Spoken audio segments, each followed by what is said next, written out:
क्योंकि श्री कृष्ण को योगेश्वर भी कहते हैं। किसका ईश्वर? योगियों का ईश्वर।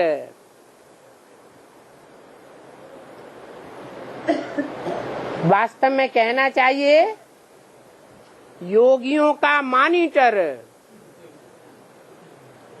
लेकिन भक्ति मार्ग में क्या कह दिया है? कृष्ण को योगियों का ईश्वर कह दिया है। वास्तव में श्री कृष्ण अगर इस योगियों का ईश्वर है, योगियों का कंट्रोलर है, तो साकार में होगा या निराकार में है? साकार में होना चाहिए। और साकार में अगर योगियों का ईश्वर है तो उसका चित्र कैसा होना चाहिए? जो भी चित्र दिखाते हैं, चाहे भक्ति मार्ग की दुनिया में दिखाते हैं कृष्ण का चित्र, चाहे ज्ञान मार्गीय ब्राह्मणों की दुनिया में कृष्ण उर्फ ब्रह्मा का चित्र दिखाते हैं, वो योगी का चित्र दिखाया है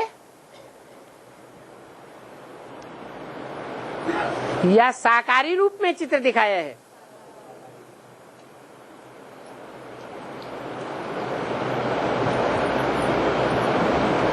इब्राहिम, बुद्ध, क्राइस्ट, गुरु नानक,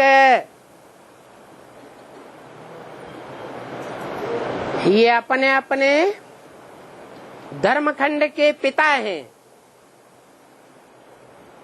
पिता बाप को कहा जाता है। बाप बीज होता है, बीज निराकारी होता है। ये सभी धर्म पिताओं के चित्र को ध्यान से देखो, वो निराकारी स्टेज वाले हैं या साकारी स्टेज वाले हैं? उनके चेहरे को देखने से ही पता चलता है कि उनकी मन बुद्धि रूपी आत्मा इस शरीर में होते हुए भी जैसे इस दुनिया में नहीं है, निराकारी धाम की वासी है। बीज रूप स्टेज स्पष्ट झलकने में आती है। तो कृष्ण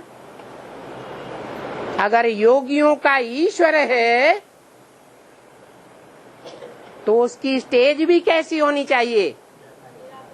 निराकारी, निर्विकारी, निरहंकारी स्टेज होनी चाहिए। बाबा ने तो मुरली में कहा है योगियों का कभी हार्ट फेल नहीं हो सकता।